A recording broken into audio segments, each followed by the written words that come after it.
Good morning दोस्तों। इसका मैं फर्स्ट पार्ट बना चुकी हूँ और ये सेकंड पार्ट है।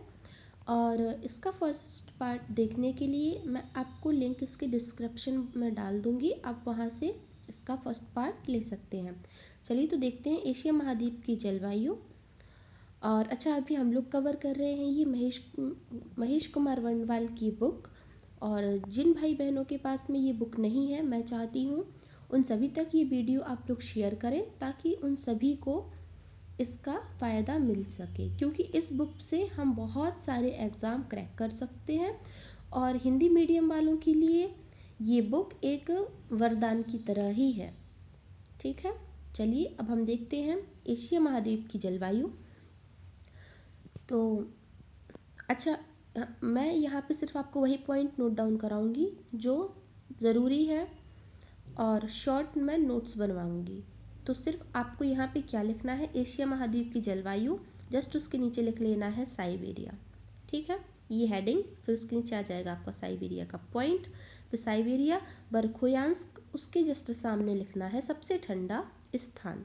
ठीक है, उत्तरी गोलार्ध का सबसे ठंडा स्थान, टेम्परेचर लिख लेना है -86 डिग्री सेल्सियस। फिर लिखना है, उसके जस्ट नीचे आएगा मौसम, उसके आगे आ जाएगा विश्व का सबसे अधिक वर्षा वाला स्थान। और यहाँ पे कितनी होती है, 1200 सेंटीमीटर से अधिक बारिश होती है, बल्कि नॉर्मली देखा गया है 30, 40, 50 तक ही बारिश होती है भारत की मुख्य भूमि पर।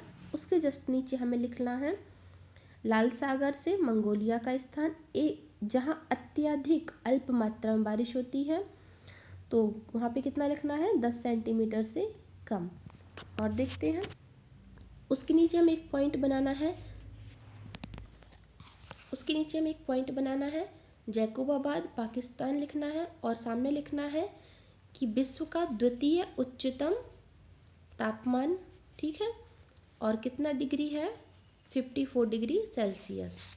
चलिए अब हम देखते हैं एशिया की जलवायु को प्रभावित करने वाले कारक कौन कौन से कारक है। अक्षांशीय विस्तार है, समुद्र से दूरी और उच्च पर्वत श्रेणियाँ। ठीक है, और इसमें कुछ खास नहीं है, आपको पता ही होगा कि पर्वत के आ जाने से क्या होता है। पर्वत जो होता है वो ठंडी हवाओं के प्रकोप से हमें बचाता है। जैसे कि हिमालय है, वह हिमालय ठंडी हवाओं के प्रकोप से भारत को बचाता है। इसी प्रकार एशिया में जो अलग अलग प्रकार के पर्वत बने हैं वह अन्य देशों की रक्षा भी इसी प्रकार करते हैं ठंड से। चलिए अब हम आते हैं एशिया के आधार पर, जलवायु के आधार पर एशिया का विभाजन। मानसूनी जलवायु, शुष्क एरिया और शीत एरिया। मानसूनी जलवायु देखते हैं, 6 महीने मानसूनी एशिया डाल के आपको लिखना है 6 महीने समीर सागर से स्थल की ओर ग्रीष्मकाल में, और जस्ट उसके नीचे लिखना है कि 6 महीने स्थल से सागर की ओर स्थलीय समीर शीतकाल में। अब हम आते हैं पश्चिम उत्तर भारत से लेकर ईरान तक विस्तृत मरुस्थलीय भाग में निम्न दाबीय क्षेत्र बनता है। अच्छा, अब हमें लिखना है ग्रीष्म ऋतु डालना है। ग्रीष्म ऋतु में जस्ट नीचे हम क्या लिखेंगे, पश्चिम उत्तर भारत है जो, वहाँ पे ईरान, पश्चिम उत्तर भारत से लेकर मतलब अपना ये राजस्थान से लेकर ईरान तक का जो क्षेत्र है, वहाँ पे कौन सा क्षेत्र है, वो निम्न दाबीय क्षेत्र है। और इसके विपरीत हिंद महासागर एवं पश्चिमी प्रशांत महासागर पर कौन सा है, हाई प्रेशर एरिया है, उच्च दाबीय क्षेत्र है। ठीक है, इन दोनों विपरीत स्थितियों के कारण महासागरों से स्थल की ओर आर्द्र पवनें चलने लगती हैं, वेट विंड्स चलने लगती हैं, जिसे ग्रीष्मकालीन मानसून कहा जाता है। अब आते हैं शुष्क एरिया के बारे में। मध्य एशियाई, मंगोलिया तथा दक्षिण पश्चिम एशिया के कुछ भागों में शुष्क जलवायु पाई जाती है। इन प्रदेशों में औसत वार्षिक वर्षा 2.5 सेंटीमीटर से 20 सेंटीमीटर तक होती है। वर्षा की अपेक्षा वाष्पीकरण की प्रक्रिया तीव्र होती है। अच्छा, जितनी बारिश होती है, बारिश से ज़्यादा क्या होती है, यहाँ पे वाष्पीकरण की प्रक्रिया तेज होती है। जैसा कि आपने अभी पहले देखा कि साइबेरिया में सबसे अधिक ठंडा स्थान है। ठीक है, तो यहाँ पे ही शीत जलवायु के अंतर्गत ये क्षेत्र आता है। और शीत ऋतु में यहाँ का जो तापमान है -60 डिग्री से नीचे चला जाता है। तटीय भागों के अंदर की ओर जाते हुए वार्षिक वर्षा में भारी कमी होती है।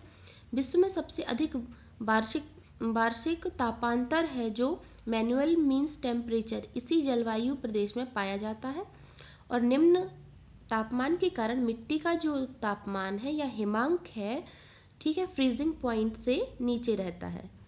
तापमान कैसा रहता है? हिमांक से भी नीचे रहता है। इसलिए इस मिट्टी को परमाफ्रॉस्ट, परमाफ्रॉस्ट ये पा बना है एक्चुअली में, देखिए परमाफ्रॉस्ट, ठीक है, परमाफ्रॉस्ट अथवा सदा जमी रहने वाली मृदा। परमाफ्रॉस्ट डाल के आगे लिख लेना आप, सदा जमी रहने वाली मृदा। ऐसी परिस्थिति में खेती करना अत्यधिक कठिन होता है। जब मिट्टी ही जमी रहेगी सदा, तो वहाँ पे फिर खेती करना कितना मुश्किल हो जाएगा, ठीक है। आप इस बात को समझ रहे हैं। और ये कहाँ के हाल है? सभी साइबेरिया में। अब हम आते हैं एशिया की मिट्टी के बारे में। चलिए तो इसे भी जल्दी से देख लेते हैं। एशिया के प्रदेश भी जलवायु तथा प्राकृतिक वनस्पति प्रदेशों से अनुकूलता बनाए रखता है, ठीक है। एशिया के प्रदेश भी जलवायु तथा प्राकृतिक वनस्पति प्रदेशों से अनुकूलता बनाए रखता है। मतलब एशिया में भी प्राकृतिक प्रदेश मिलते हैं। उत्तर में टुंड्रा प्रदेश पाए जाने वाली मृदा निम्न तापमान के कारण जमी रहती है। जैसा कि भी हमने पहले देखा कि निम्न तापमान के कारण मृदा क्या होती है? हमेशा बर्फ से ढकी होती है, ठीक है। टुंड्रा की पेटी के नीचे टैंगा की पेटी। अच्छा, ऊपर सबसे ऊपर टुंड्रा है, फिर नीचे टैंगा है, फिर टैंगा की पेटी है जिसकी मृदा कहाँ कैसी है? पॉडजोल है। अच्छा, आपको पहले टुंड्रा प्रदेश डालना है, उसके सामने लिखना है मृदा कैसी है? निम्न तापमान के कारण जमी रहती है। फिर उसके जस्ट नीचे डालना है टुंड्रा के नीचे क्या डालना है आपको? टैगा, टैगा, टैगा डालना है। और उसके सामने लिखना है मृदा पॉडजोल है। कैसी है? पॉडजोल कहलाती है। इन मृदाओं में अम्लता अधिक होती है, एसिडिटी ज़्यादा होती है। यहाँ पे टुंड्रा प्रदेशों में क्या होती है? एसिडिटी अधिक होती है। तो टुंड्रा डाल के क्या लिखना है? मृदा पॉडलोड। उसके आगे क्या लिखना है? मृदाओं में अम्लता अधिक होती है। फिर टैंगा के दक्षिण में पतझड़ एवं कोणधारी वृक्षों वाली पेटी है जिसकी मिट्टी काले रंग की है, ठीक है। तो उसके जस्ट नीचे क्या लिखना है? टैंगा के दक्षिण में क्या लिखना है? पतझड़ और कोणधारी वृक्ष पाए जाते हैं। इन मिट्टियों में जीवांश, ह्यूमस की मात्रा अधिक होती है। जिन मरुस्थलीय स्थानों पर सिंचाई की सुविधा उपलब्ध है वहाँ मिट्टी उपजाऊ होती है। इन मिट्टियों में कलकर तथा ऊसर उत्पन्न होने की संभावना बनी होती है, ठीक है। और पर्वतीय ढलानों पर मिट्टी की परत पतली होती है जिसमें कटाव की प्रबल प्रवृत्ति होती है। अब पर्वतीय जो ढलान है वहाँ तो मिट्टी ऑफकोर्स पतली ही होगी। और कटाव की प्रबलता क्या होती है? कटाव की प्रबल प्रवृत्ति होती है। उष्ण, आर्द्र तथा मानसूनी प्रदेशों में पाई जाने वाली पैडाफर प्रकार की मिट्टियों में आयरन के ऑक्साइड की मात्रा होती है, ठीक है। आयरन की क्या होती है? यहाँ पे उष्ण, आर्द्र और मानसूनी प्रदेशों में पाई जाने वाली पैडाल्फर प्रकार की मिट्टियों में आयरन की ऑक्साइड की मात्रा क्या होती है? अधिक होती है। चलिए अब हम देख लेते हैं एशिया प्राकृतिक वनस्पति एवं वन्यजीव। तो वन्यजीव के बारे में देख लेते हैं। अच्छा, उत्तरी तट के साथ टुंड्रा प्रदेश की पेटी है, ठीक है, जैसा कि हमने पहले देखा। और ग्रीष्म ऋतु छोटी और ठंडी होती है, ठीक है। यहाँ पे ग्रीष्म ऋतु बहुत कम होती है क्योंकि सूरज की जो किरणें हैं वो तिरछी पड़ती हैं और यहाँ तक सीधी किरणें नहीं पहुँच पाती, जिसकी वजह से यहाँ पे ग्रीष्म ऋतु भी कम पड़ती है। जबकि शीत ऋतु लंबी और अत्यधिक ठंडी होती है। काई व लाइकेन, अब ठंडी जगह पे क्या होता है? टुंड्रा वनस्पति कहाँ पाई जाती है? ठंडी जगह पे टुंड्रा प्रदेश में पाई जाती है। और यहाँ पे क्या होता है? काई और लाइकेन की मुख्य वनस्पति यहाँ की क्या है? लाइकेन और काई यहाँ की मुख्य वनस्पति है। इस प्रदेश का सबसे महत्वपूर्ण पशु रेडियार, हिरण की एक प्रजाति है। तो आपको लिखना है टुंड्रा प्रदेश, उसके नीचे काई और लाइकेन, और रेडियर यहाँ का क्या है? वन जीव है। तो प्राकृतिक वनस्पति हो जाएगी काई और लाइकेन, और रेडियर क्या हो जाएगा? एक हिरण की प्रजाति है, यहाँ का पशु हो जाएगा। फिर आते हैं शंकुधारी वनों के बारे में। शंकुधारी वनों की ये बोलो या टैगा बोलो, टुंड्रा के जस्ट नीचे हम टैगा डालेंगे। और यहाँ पे क्या होता है? वर्षा 25 से 50 के बीच में होती है, और वो भी हिमांक के रूप में होती है, मतलब हिम के रूप में होती है, मतलब ठंडी वर्षा होती है, बर्फ वाली। और टैंगा प्रदेश में मुलायम लकड़ी वाले जैसे चीड़, फर, स्प्रूस के लिए जाना जाता है। और समूर, मुलायम बालों वाली खाल वाले जानवर जैसे लोमड़ी, सेबल और मिंक पाए जाते हैं। तो वृक्ष आपको लिखने हैं, वनस्पति लिखनी है चीड़, फर और स्प्रूस। और वन्यजीव लिखने हैं समूर, लोमड़ी, सेंबर, मिल्क, क्या डालकर, ट्रेंगा डालकर। अब जस्ट उसके नीचे आते हैं, टुंड्रा हो गया, टैगा हो गया। अब उसके नीचे क्या आएगा, शीतोष्ण कटिबंधीय घास के मैदान हैं जिन्हें स्टेपीज कहा जाता है, स्टेपीज कहा जाता है। तो हमें लिखना है इसके जस्ट नीचे शीतोष्ण कटिबंधीय, यहाँ पे लिखना है शीतोष्ण कटिबंधीय घास के मैदान और सामने स्टेपीज कहा जाता है इनको, ठीक है। और यहाँ पे अत्यधिक ठंड और ग्रीष्म ऋतु में साधारण गर्मी पड़ती है तथा वार्षिक वर्षा 20 से 40 के मध्य में होती है। और दक्षिण पश्चिम और मध्य एशिया में विशाल भूभाग पर मरुस्थल है जिसमें अरब और थार के उष्ण मरुस्थल है। थार हमारे भारत में ही है, थार भारत में और कुछ हिस्सा पाकिस्तान में।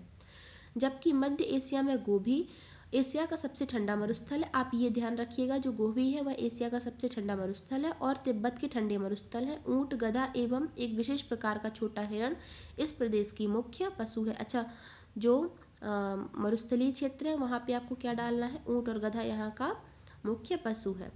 आगे आते हैं, दक्षिण पूर्वी एवं पूर्वी एशिया में मानसूनी वन पाए जाते हैं।